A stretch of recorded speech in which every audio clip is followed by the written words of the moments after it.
مرحبا بيا عندكم يا الغزالات يا الزينات، ومرحبا بكم عندي، نورتوني وشرفتوني. صلوا على نبينا غدوة يوم القيامة يشفع فينا، عليه أفضل الصلاة والسلام حبيبنا المصطفى. جيتكم اليوم بوصفة المبرجة ولا البراج مبسين وهايلين. هذه الوصفة خبيوها في عينيكم يا البنات، وصفة ولا أروع، تجيكم مبساه شيشة ومحمرة هايلة. هبلوني عليها وليداتي قبل رمضان، قلت وقررت اني نديرها لهم قبل الشهر الفضيل، ولا طول ربي في العمر ان شاء الله راح نزيدوا نديروها ورا رمضان ان شاء الله، لا كنا ملحيين. اللهم بلغنا رمضان لا فاقدين ولا مفقودين. وصفة البراجة البنات راح تلقاوها يعني بالتفاصيل وبكل يعني شرح يعني مستفاض في صندوق الوصف، لانه سبق وحضرتها معاكم بكل تفاصيلها وبكل شروحاتها. يعني لا فيديو راهي تمشي، والبراج تاعنا رانا نخدموا فيهم. وكاين موضوع مهم بزاف بزاف، هاد العواشير راح نحكيو عليهم. عواشيركم مبروكه ان شاء الله. عواشيرنا وعواشيركم مبروكه يا البنات. ربي يشافي كل مريض، وربي يرد كل غريب الاوطان، وربي يطلق سراح كل مسجون. واللي كما نقولوا عندها مشكل ربي يفرج همها ومشاكلها، واللي محرومه من الذريه ربي يرزقها عاجلا غير آجل ويعمر حجرها ان شاء الله يا رب العالمين. واللي كانوا حاضرين معنا على طاولة الإفطار في السنوات الماضية واليوم غادرونا إلى دار الخلد والبقاء، نتمنى لهم الرحمة، نزودوا لهم بالرحمة كما نقولوا. ربي يرحمهم ويوسع عليهم ويغفر لهم ويدخلهم مدخل صدق ويخرجهم مخرج صدق. قولوا آمين يا البنات، اللهم آمين يا رب العالمين. موضوع اليوم يا البنات اللي هو يعني يتجسد في عدة نقاط. أول نقطة وأهمها أنه كما نقولوا يدخل علينا الشهر الفضيل بالرحمة وبالخير وباليمن وبالبركات.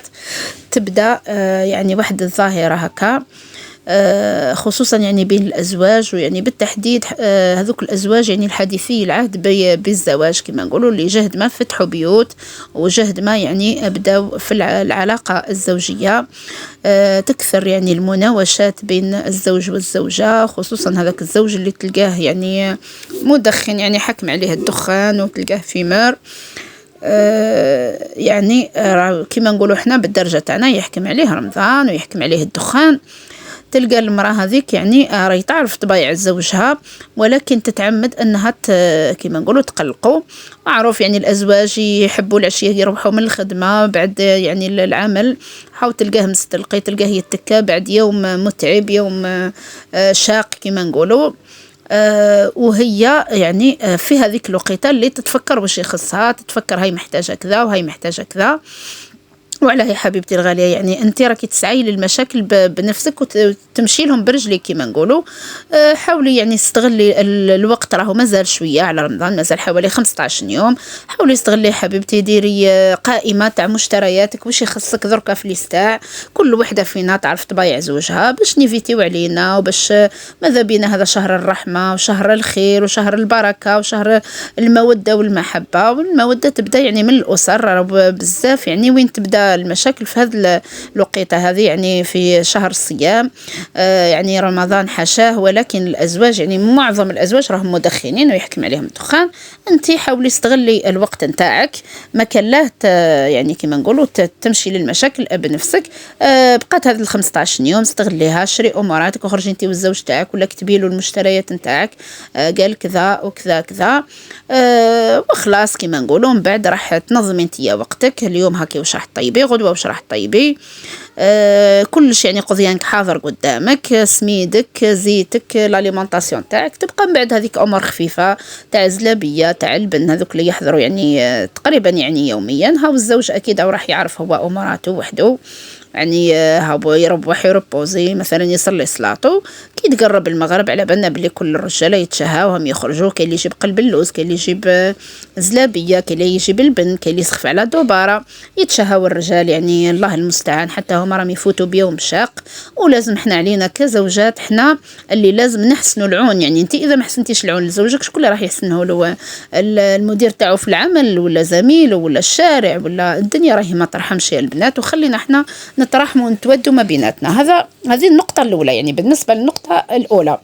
كاينة واحدة النقطة ثانية مهمة ومهمة بزاف بزاف يا البنات، اللي هي رمضان خلاص ما بقاش عليه بزاف. كاين بزاف من الأمهات ما تعلمش بناتها أنها ولا هي في حد نفسها ما تردش دين رمضان اللي فات عليها.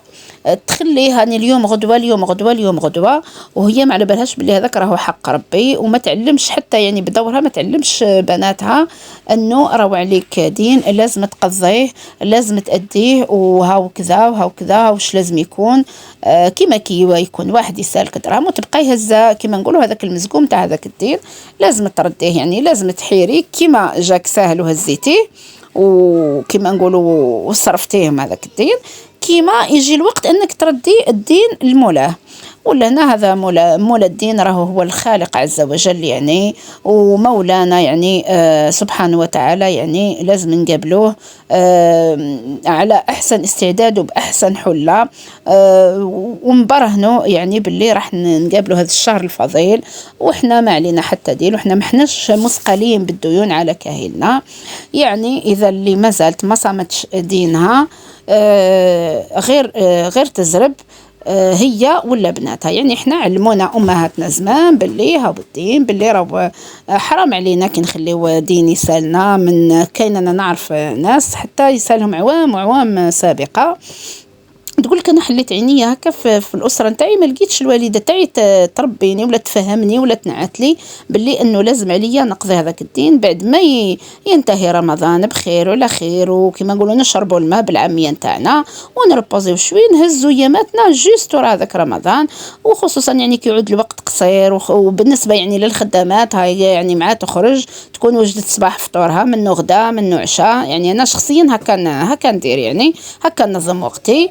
نروح العشية يعني غير ندفيكش ما نزيد حاجة خفيفة بوراك ولا كسرة خلاص يعني هكا ونعلم. عودت نفسي هكا وتعلمنا يعني من عند الوالدات تاعنا زمان وعودنا يعني حتى بناتنا والحمد لله ولله الحمد والمنة. هذه النقطة الثانية اللي هي مهمة ومهمة جدا جدا جدا يا البنات. النقطة الثالثة اللي هي كاين بزاف يعني ولا البعض ولا العديد من الأزواج يقول للزوجة تاعو يشترط عليها يقول لها أنا مثلا لازم رمضان هذا نعرض مثلا عجوزتي ولا نعرض عفوا نعرض الوالدة تاعي ولا نعرض الوالد تاعي ولا خاوتي ولا ديري لهم السبه تاعهم ولا الزواقه تاعهم. يعني كل ليله لازم يروح لهم الفطور على حبيبتي. يعني ما كان حتى كما نقولوا ما فيها باس ديجا راهو عندك اجر افطار صائم.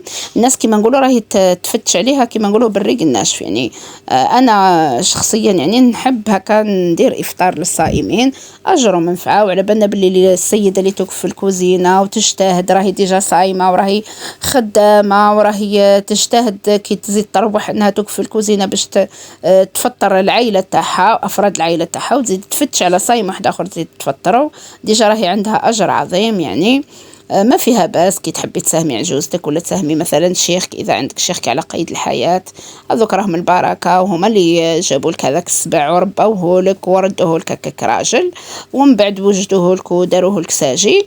يا اخي راهو الله يبارك يقضي راهو كيما نقولوا القفه تجيك ساجيه تجيك واجده تجيك مليانه بالخير. ما فيها بس انت كي غير تبذلي شوي مجهود وتحضري هكا ديك الشريبه الله ولا داك الطاجين الحلو مع زوج مطلوعات ولا ثلاثه مع شطيطحه ولا كاش صحنه تاع بوراك هكا الله ولا تاع كيما نقولوا طاجين هكا معين ديريه يعني تشبحيه تريقليه يا اما تعرضيهم عليه. يعني كل ليله تعرضي واحد مثلا ليله سلفك ليله سلفتك ليله شيخك وعجوزتك واكيد مع الوالدين تاعك ما فيها باس. هذو راهم البركه كما نقولوا اليوم راهم كاينين غدوه يعني ربي ان شاء الله ربي يطول في اعمارهم وربي يعطيهم صحتهم ان شاء الله ويمتعهم بالصحه والعافيه وربي يرحم اللي توفاو كما نقولوا انتقلوا من دار الفناء الى دار الخلد والبقاء ربي يرحمهم. كاينه نقطه واحده اخرى ثاني اللي بالنسبه للي تعيش في دار العائله. اللي تعيش في دار العائله تقول لك انا كي الحق رمضان راني نخلع ونخاف بزاف. كما نقولوا مثلا عندها ايطاج الفوق تقول لك يحشروا لي ولادي يقولوا لي احنا عندنا سيستم معين في رمضان نحبوا مثلا نرقدوا نحبوا نديروا لاسياست على بالنا كامل باللي يعني التوقيت يعني تاع العمل والدراسه في رمضان يختلف يعني على الافطار. تلقى معظم الرجال يعني يكملوا خدمتهم يروحوا للدار، يحبوا يريبوزيو ويحبوا كيما نقولوا يديروا لاسيست تاعهم الشتا، يقول كاني ما نرقدش بس حاني نروبوزي نتكا. كاين اللي عنده المشقه تاع كيما نقولوا واش ما المشقه تاع الدخان، السهره، كاين اللي يخدم يتعب يشقى يحب كي يروح يروبوزي.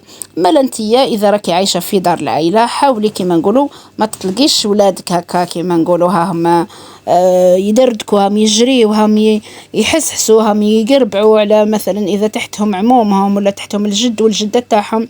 يا حليل هذو ناس كبار، احنا ثاني لو كان نكبروا ممكن نوليو اكثر منهم، يعني ممكن على بالنا الناس الكبار هذو راهم يفتشوا على الكالم، يحبوا الهدوء، يحبوا السكينه، يحبوا راحه البال، ما يحبوش هكا. انا وحده من الناس دوكا راني كيما نقولوا ربي كبرنا في طاعته، دوكا صوت لاتيلي وما نحبوش هكا بزاف.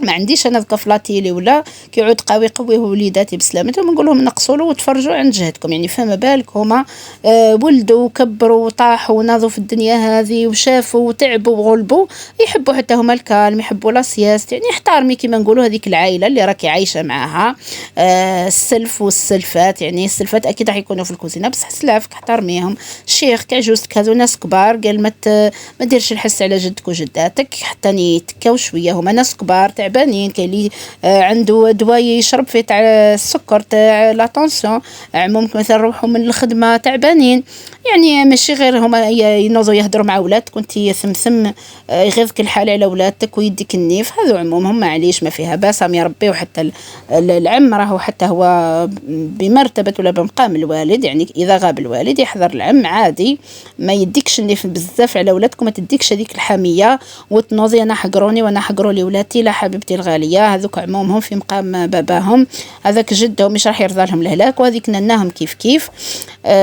نتمنى تكون هذه النقاط عجبتكم ونالت استحسانكم يا البنات، وهذا هو الشكل النهائي للابراج ولا المبرجه ولا عواشركم مبروكه. هبلوني عليهم وليداتي وكما درتهم لهمش ما على باليش واش صرا لهم، يعني درت حاجه قليله برك.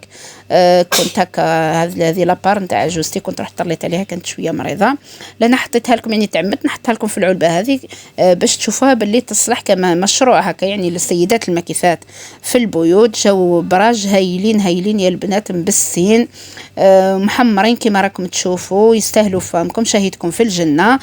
تلقوا الوصفه كامله في صندوق الوصف يا البنات.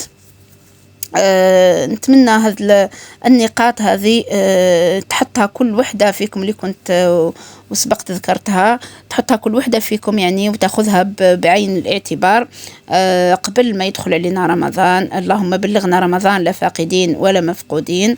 الى يعني الملتقى، نضرب لكم موعد جديد وموضوع جديد، وما توفيقي الا بالله، عليه توكلت واليه انيب.